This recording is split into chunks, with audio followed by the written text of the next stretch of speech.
ang lahat ng bagay na tinatanggap natin at ibinabalik natin sa nagbigay sa atin. O sa madalit salita, ito yung tinatawag na utang na loob. Pagtanaw o pagbibigay tanaw sa ating utang na loob. Alam nyo, sa buhay natin ito, marami tayong bagay na dapat ipasalamat sa ating Panginoon. Maliit man to o malaki, napakarami natin dapat ipasalamat. Hindi porket meron ka nabibigay sa iyo ng malalaking bagay, yun lang ang dapat natin ipasalamat. Pero kadalasan, we complain about our life. Madalas, meron pa rin tayong mga complain. Despite of everything na meron tayong mga tinatanggap sa araw-araw natin, still we are complaining in our life.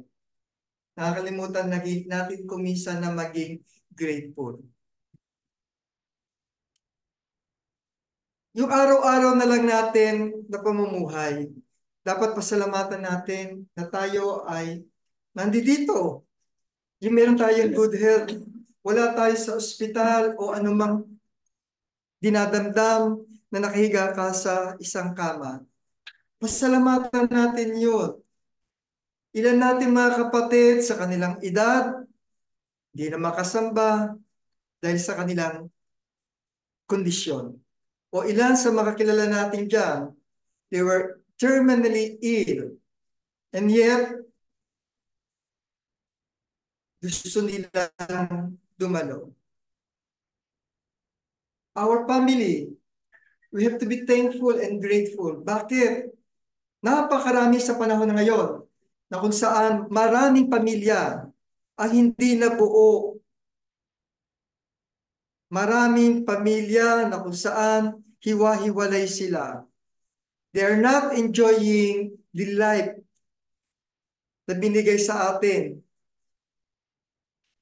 Pasalamat kayo kapag kayong magulang nyo, kapatid nyo, buhay, nakakasama pa ninyo. We have to be thankful and grateful for this. Lalo-lalo kapag ka ang mga magulang mo o mga kasama mo sa pamilya, they were providing you all those good deeds na po-provide yung mga pangangailangan natin. Napakadapat nating pasalamatan itong mga ganitong bagay.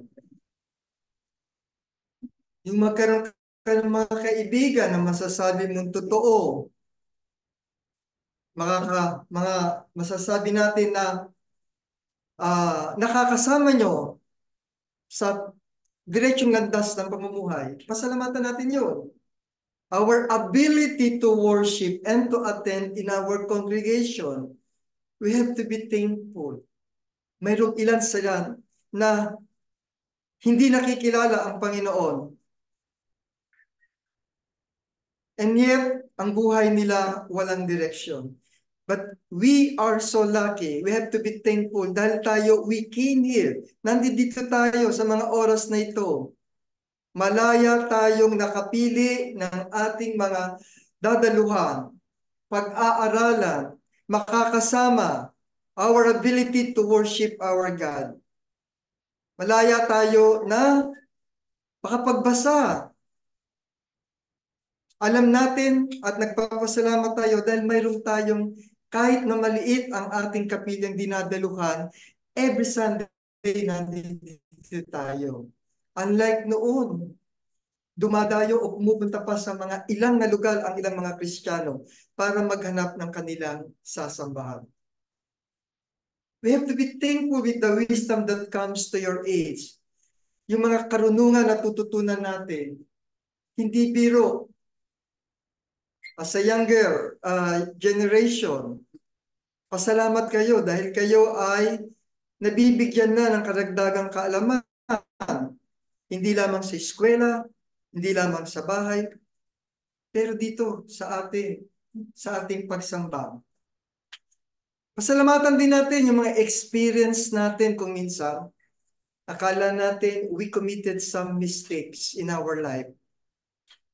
But without knowing, it gave us some lesson to learn. And all these things, we have to be so thankful and grateful.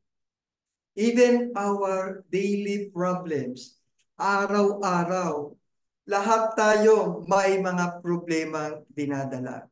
Walang tao o wala ni isa man sa atin ang walang binabatang iba't ibang problema.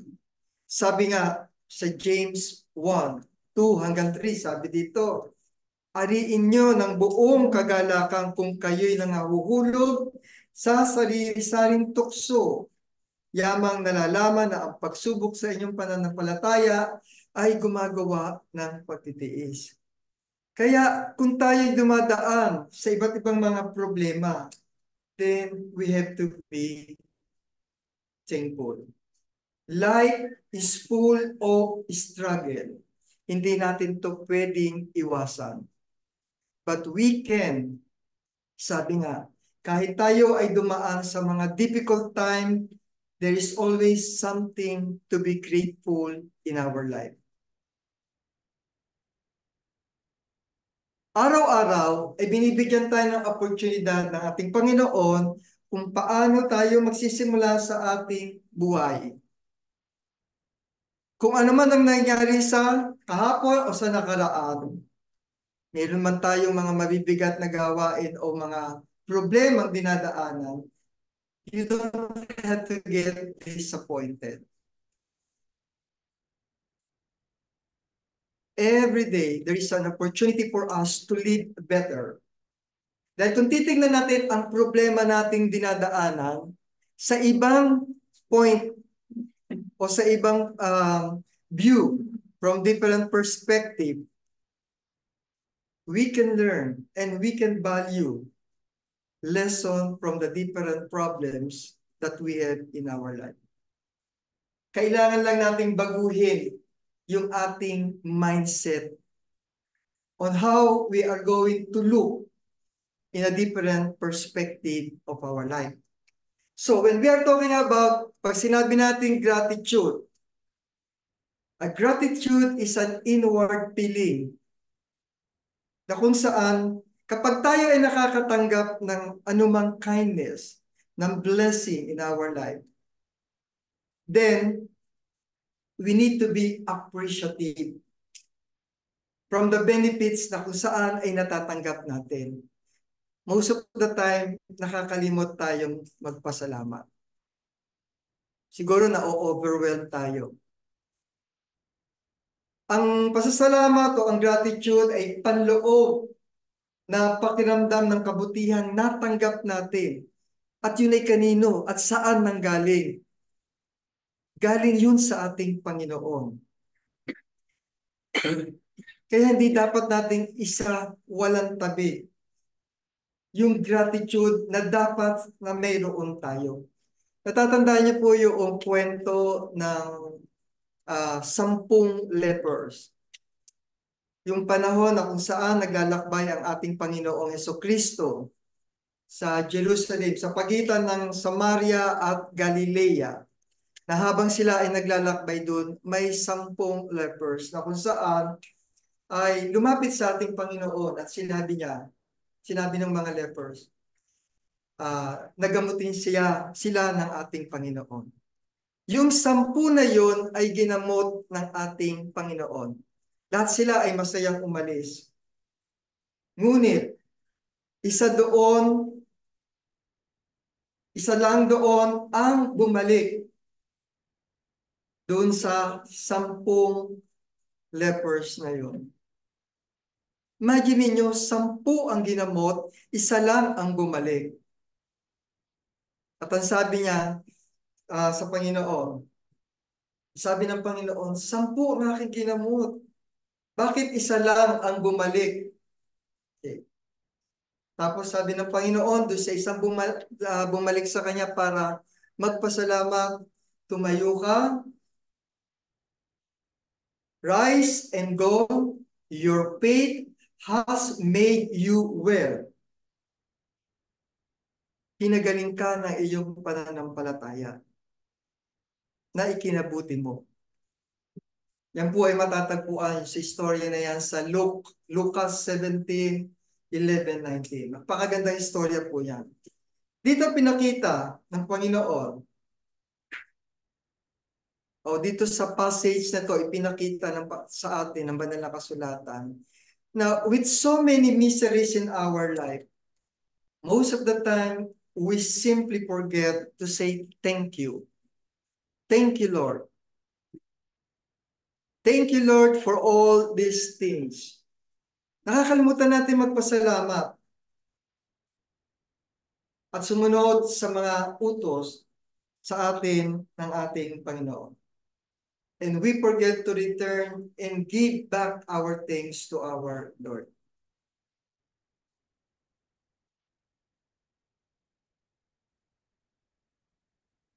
Tumatayo. Simple lang naman ang gusto ng ating Panginoon. God wants our appreciation for whatever blessings na binibigay niya sa atin. And it could only be done, sabi nga, Psalm 50:14, ihandog mo sa Diyos ang haing pasasalamat at tuparin mo ang iyong mga panata sa kataas-taasan. Kakalungkot isipin, no? Before we receive sometimes, God, bigyan mo ako ng trabaho. God, yung aking pinapangarap na maging trabaho, sana makamit ko. God, bigay mo sa akin yung request ko sa buhay ko na magkaroon ako ng ganito. God, bigyan mo ako na sana makatravel ako ganito. Pag nagawa ko na yun, God, pangako, linggo-linggo sasamba ako. Araw-araw, I will offer my prayers to you. But sometimes, hindi ito ang nangyayari. Sabi nga, ihandog mo sa Diyos ang haing pasasalamat at tuparin mo ang iyong mga panata sa kataas-tagasa. Ang masakit, minsan kapag natanggap na natin yung biyaya na binibigay sa atin ng Panginoon natin, mas nag-i-enjoy kayo mag-spend ng time natin doon sa mga binibigay niya sa atin. Binigyan niya ako ng trabaho. Anong ginawa ko? Nag-overtime ako. I spend a lot of time with my friends. I spend a lot of time sa aking trabaho. Nawalan ako ng panahon sa pasasalamat sa Panginoon. Normally, pagising sa umaga, anong una natin ginagawa? Ako minsan mayroong pagkukulang, may pagkakamali. Kinakapa ko agad yung cellphone ko. Nakaka-relate kayo, siguro ganun din kayo. Kinakapa ko, hinahanap ko agad. Titingnan ko lang naman yung oras bago ako mag-pray.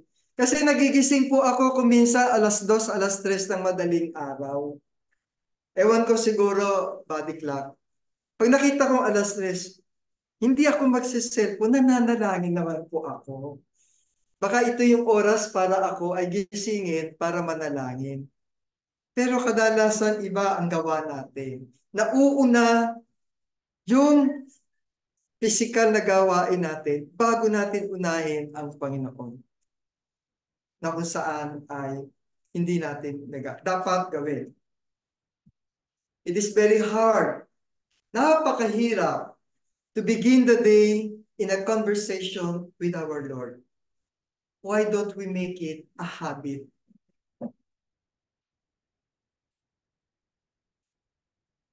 Alam niyo ba na kung saan ang ating Panginoon mismo ay nag-express din ng kanyang gratitude sa ating amang nasa langit.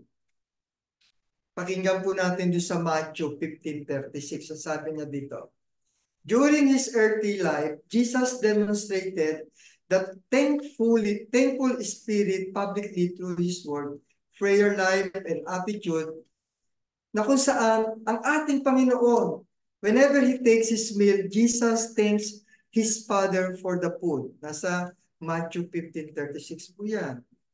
Before raising Lazarus from the dead, Jesus began by praying, Father, I thank you that you have heard me. Sa John 11:45. Ayan na, Panginoon na natin, nagpapasalamat pa sa Ama. Nag-request siya na buhayin si Lazarus na kanyang kaibigan. nang nabuhay si Lazarus, pinasalamatan niya pa. Dahil dininig ng Panginoon yung kanyang kahilingan. Alam ko na most of you, alam nyo yung isang kanta na very popular na kung saan ay pinasikat ni Don Moen. At ito rin ay isa gustong-gusto ko, although wala yata tayo sa ating hymnbook. It was popularized by Don Moen way back year 1990 yata. Give thanks to the Holy One. Give thanks with a grateful heart. Napakaganda po ng lyrics na yun. At yung kanta na yun ay binase sa mga verses ng Joel at ng 2 Corinthians 8:9. At ito ngayon ang ginagamit kadalasan ng mga nasa mga born again because they are enjoying the musical instrument with this music. Pero ito, kahit wala tayong musical instrument, kung kakantahin nyo ito, ay napakaganda po ng lyrics na ito. At ito'y binase niya doon sa chapter and verses sa Corinthians 8:9, na kung saan ay meron doon part na when the poor, meron part doon na kapag ka ikaw ay huwag mong iisipin na ikaw ay mahirap, huwag mong iisipin na kapag ka ikaw ay mahina, ikaw ay malakas. Maganda po. Kaya kung mapapakinggan niyo yon, then you can apply sa inyong daily life. Ano ba ang gusto ng ating Panginoon? Whenever He give us some blessing. Sabi ng Panginoon sa Psalm 95:2 tsaka sa 11:28. Okay? Come to Him with thanksgiving. Sabi niya, tayo'y magsiharap sa kanyang harapan na may pagpapasalamat. Tayo'y magkaingay na may kagalakan sa kanya na may mga pag-aawita. Sundan pa po natin sa Psalm 118:29. O mangagpasalamat kayo sa Panginoon, sapagkat siya'y mabuti, sapagkat ang kanyang kagandahang loob ay magpakailanman. God deserves our thanks. Maski man tayong tao, minsan pagka tayo nakagawa ng isang bagay sa ating kapwa, masama ang loob niya pag hindi kayo napasalamatan. Hindi yun ay nasa ng Panginoon, sasama ang loob niya. Pero God deserves our thanks. Dahil lahat ng bagay, lalo-lalo lahat ng magagandang bagay na binibigay niya sa atin ay galing sa Kanya. Hindi to galing sa iyo. Huwag mo sasabihin na na-promote ka. Na-promote ka kasi magaling ka. Binigay sa iyo ito ng Panginoon. Huwag mo sasabihin na ito ay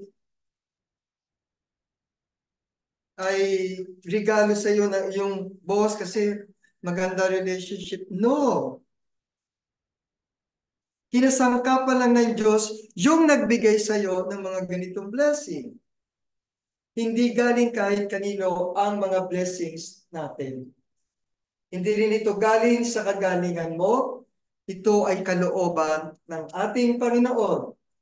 Kung kaya't ang anumang bagay na mayroon tayo sa buhay na ito, material man o ano pa man, ito ay maaaring kunin o ibigay sa atin ng ating Panginoon.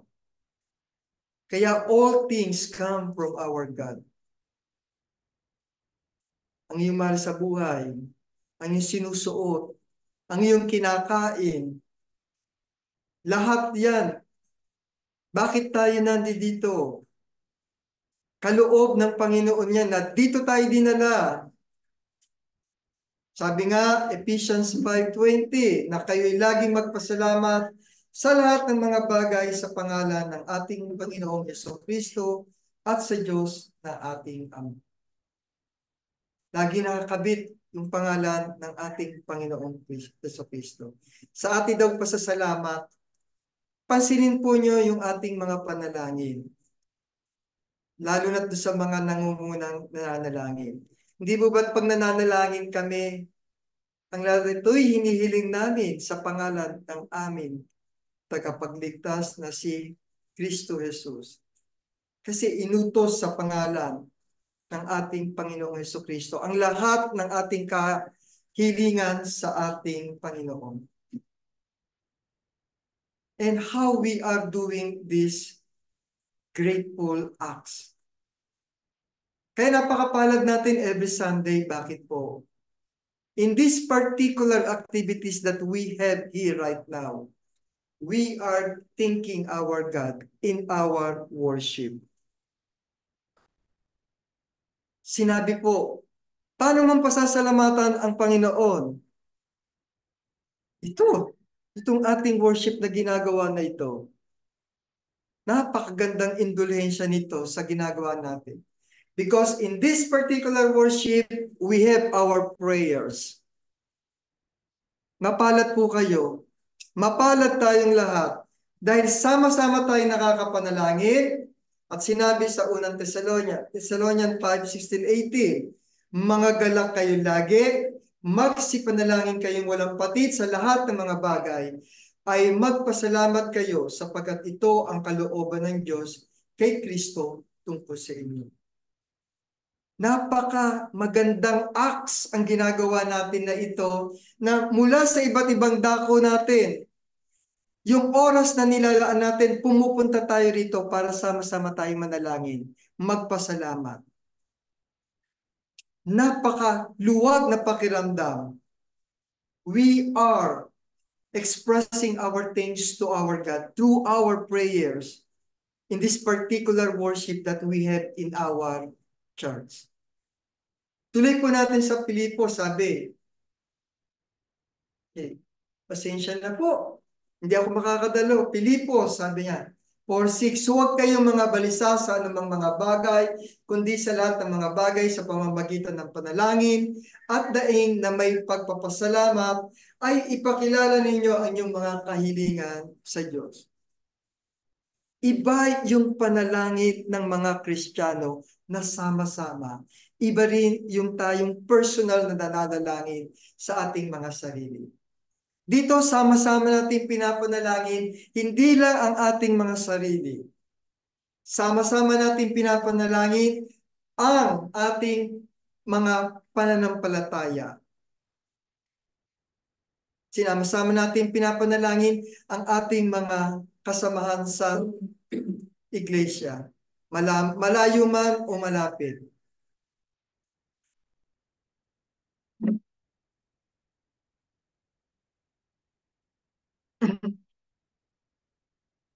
Sundan pa po natin sa 1 Timothy 2:1. Unang-una na sa lahat ng mga bagay, inaaral ko na manaing, manalangin, mamagitan at magpasalamat na patungkol sa lahat ng mga tao. Ang dami natin mga chapter and verses na nagtuturo sa atin na sa lahat ng bagay, sa lahat ng pagkakataon, tayo ay magpasalamat sa pamamagitan ng panalangin. Ang pasalamat natin ay hindi lamang sa pag-usal ng dalangin. Ito'y sinasagawa din natin sa kaparaanan ng mga awitan. Kaya meron tayong bahagi ng ating pagsamba. Magsiawit kayo ng pagpuri sa Panginoon o kayong mga banal niya ay mga pasalamat kayo sa kanyang banal na pangalan. Have you ever tried po pag nasa bahay kayo? Okay, pag nalulumbay kayo, nalulungkot kayo, o kaya kayo ay naglilinis ng bahay, kanta kayo ng kanta. Pero kadalasan mga kinakanta natin yung mga latest song . Bihira na yung mga tao nakakantahin mga gospel songs. Sasabayan pa ng music. One of the easiest way to thank the Lord is to sing praises to Him. Noon nga, habit pa nga namin po sa kotse, papatugtog kami ng mga hymns. So, ba't yata yun nakalimutan na yata namin gawin? Parang nawala na yata yung ating hymn song sa kotse. Hindi po ba't kapag tayo umaawit ng mga pasasalamat, naiibsan yung bigat ng puso natin, nakakaramdam tayo ng mga damdamin na nagpapalakas. Nararamdaman natin na, oh, may Diyos ako nakasama. Hindi ako matitibag basta-basta. And through singing, we express our special thanks and gratitude to our Lord.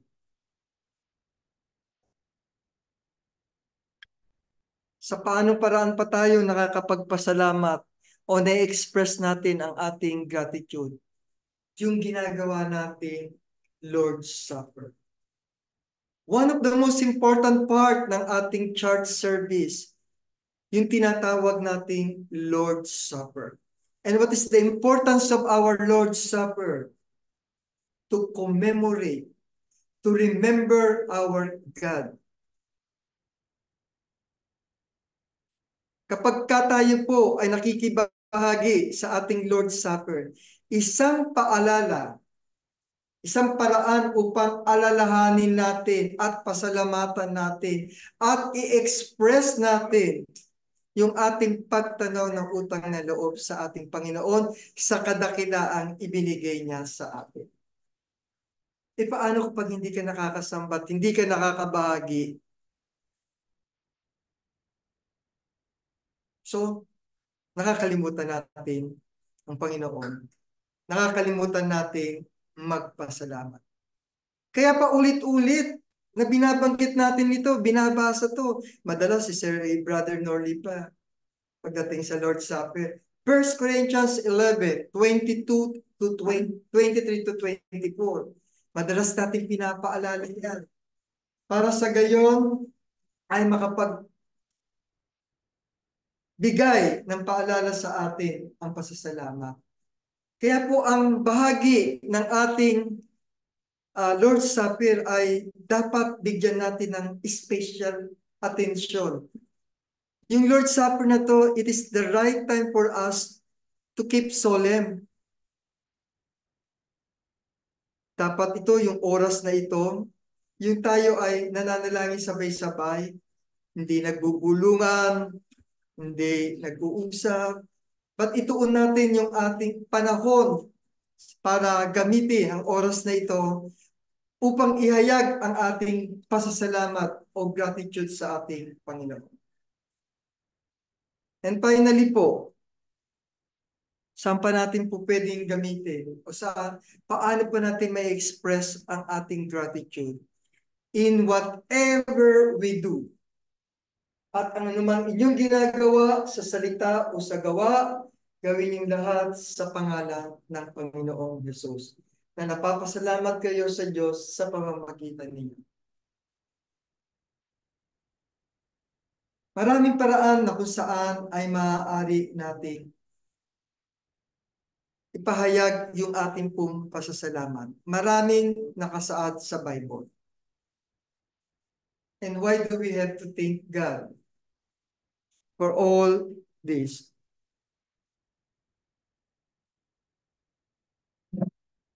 Sa Jeremiah 2:32, dito po pinakita na kung saan, nung panahon na kung saan ang mga Israelites ay nakalimot sa Panginoon na pasalamatan at during that time ay maging makasalanan ang mga Israelites. Sa ikalawang Chronicle 32:24 hanggang 26 din, dito ay pinakita yung istorya ni Hezekiah na kung saan ay lumapit siya sa Panginoon para siya ay dumating dahil siya ay mayroong tinatawag ng terminal illness na. Ngunit nung siya ay pinagaling ng Panginoon ay nagmataas siya, nagmapuri pa siya nung siya ay gumaling. Pero nung ma-realize niya, muli ay bumalik siya at nagpakumbaba sa harap ng Panginoon. Sa Gentiles, pinakita rin dito sa Romans 1:21 hanggang 22, na kung saan ang mga hentil naman na sa panahon na yon ay hindi nila nakalimot sila na pasalamatan at sambahin ng Panginoon dito sapagkat kahit kilala nila ang Diyos, siya hindi niluwalhati ng tulad sa Diyos, ni pinasalamatan, kundi bagkos ni walang kabuluhan sa kanilang mga pagmamatuwid at mga mangbang nilang puso ay pinapagdilim. Ang mga nagmamarunong ay naging mga mangmang. Okay? Pinakita ng Panginoon. Pinakita na kahit kilala nila ang Panginoon, marami pa rin ang hindi lumilingon sa Kanya at dumadakila bilang isang.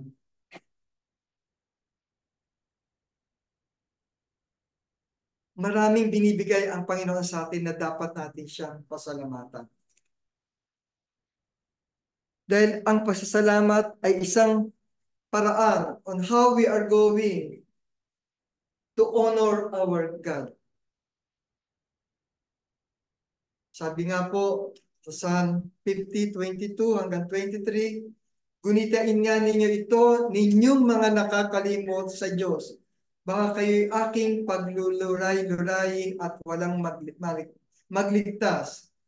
Ang naghahandog ng ating pasasalamat ay lumuwalhati sa akin at sa kanya na nag-aayos ng kanyang pakikipag-usap upang ipakita ang pagliligtas ng Diyos.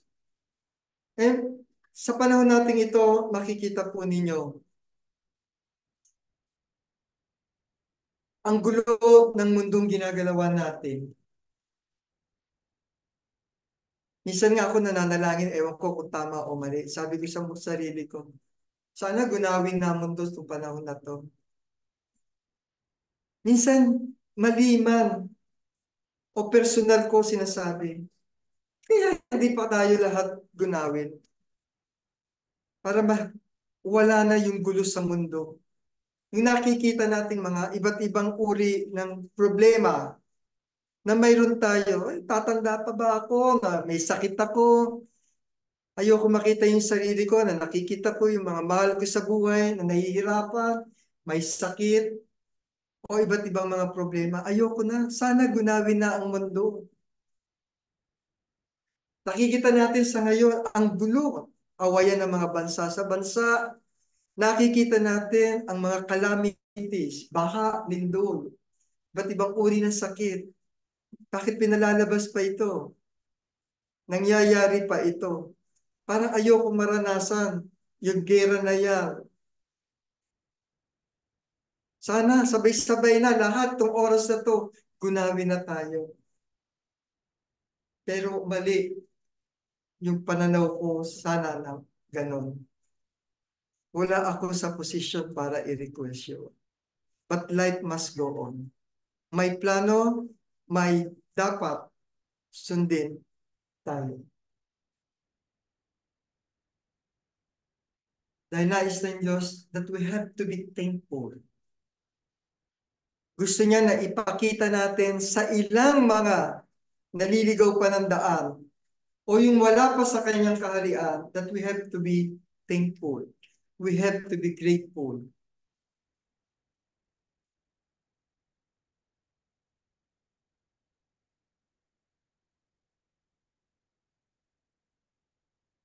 Hindi pa talaga ito yung mga oras sa sinasabi natin malapit na ang panahon ng paghuhukom. Hindi pa po ito. Tagal na po ito sinasabi sa atin. Kahit nakikita natin na may mga hindi magandang nangyayari sa ating mundo, patuloy at patuloy na sinasabi tinuturo sa atin na dapat pa rin natin i-appreciate kung ano yung mga pinagkaloob ng Panginoon sa atin. Na kahit dumadating yung mga ganitong uri ng mga problema o pangyayari sa ating paligid, we have to continue our praising with God. And we have to separate ourselves dun sa mga kasalanan ng sanlibutan. Sabi po dito, mangilag kayo sa pag-ibig sa salapi. Magkasya kayo sa inyong tinatangkilik, sapagkat siya rin ang nagsabi sa anong paraan ay hindi kita papagkukulangin. Sa anumang paraan, hindi kita pababayaan. Marami sa atin nadidisappoint. Marami sa atin nawawalan ng pag-asa sa buhay. Lalo na kapag dumarating yung mga panahon na wala kang trabaho, hindi mo nararanasan yung mga nararanasan ng ibang buhay, meron kang dinadanas na sakit, nagkaroon ng abnormalities sa iyong katawan. Minsan nakakalimot ka na agad tumawag sa Panginoon. Ano ba ito nangyari na to? Siguro hindi ako mahal ng Diyos, ba't ganito ako ngayon? But we have to be grateful. Maaaring kinakalabit ka niya para muli ibalik mo yung oras mo sa Panginoon. But everything, sabi nga, anything that is happening in our life, we don't have to worry kung tayo ay nasa Panginoon. Matthew 6:25 hanggang 26, kaya nga sinasabi ko sa inyo, huwag kayong mga balisa sa inyong pamumuhay. Kung ano baga ang inyong kakainin o kung ano ang inyong iinumin, kahit ang inyong katawan, kung ano ang inyong darating, hindi bagat mahigit ang buhay kaysa sa pagkain at ang katawan kaysa sa pananamit. Pakalinaw po nito.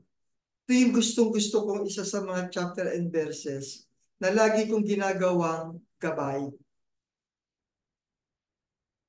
Minsan sasabihin yung sarili mo na wala ka ng trabaho, but you don't have to worry much. May ibang plano para sa iyo ang Panginoon. Maaaring inalis ka sa isang lugar na magbibigay sa iyo ng stress o problema. Nilipat ka lang niya. Huwag mong ikakasama ng loob kung ikaw ay walang trabaho. Baka mamaya yung pagdadala sa iyo ng Panginoon, mas higit at mas maganda. Napakaganda po nito. And we have to appreciate what God is giving to us. Kasi minsan, pag nawalan ng trabaho, sumasama ang loob mo eh. O nawalan ka ng isang bagay, sumasama ang loob mo. Pero hindi natin na-appreciate kung ano ang tamang plano ng Diyos sa atin. We have to be thankful. Maraming paraan kung saan tayo makaka-express ng ating gratitude sa ating Panginoon.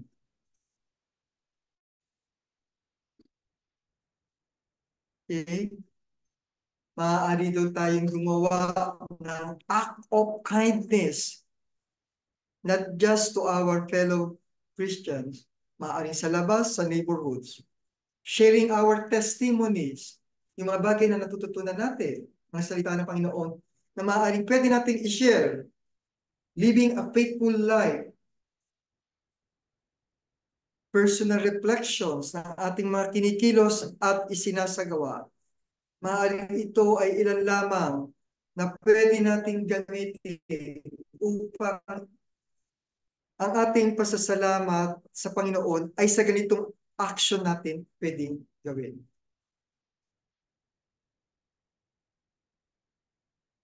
Happiness does not only come from the wealth or material things. It comes from simple things by having our ability to see meaning in them and enjoy them to the fullest. No matter how difficult our lives may seem today, as long as we still have food to eat and a place we can rest, we are the luckier people of the thousands of people who don't have this opportunity.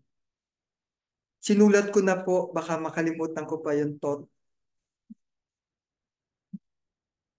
But we should not, bigyan natin ng puwang sa ating pang-araw-araw. Sa lahat ng ating mga panalangin, yung ating tinatawag na pasasalamat sa ating Panginoon. Mas ito ang ibigay natin at iari natin sa Panginoon. We have so many blessings in our life. Tandaan po ninyo, when we are grateful for what we have, we get more on a latter day. Mas higit ang ibinibigay sa atin.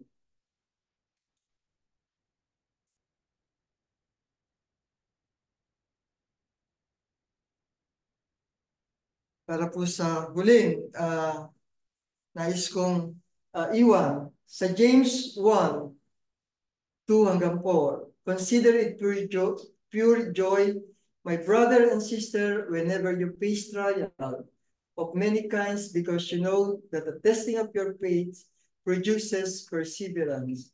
Let perseverance finish its work so that you may be mature and complete, not lacking anything. So whatever we receive, we have to be grateful in our God. Huwag natin kainggitan kung ano yung meron yung iba. Kung mayaman sila at tayo ay mahirap. Whatever we have to be thankful in our God. We should have a gratitude in our heart. Magandang umaga sa inyo. Thank you.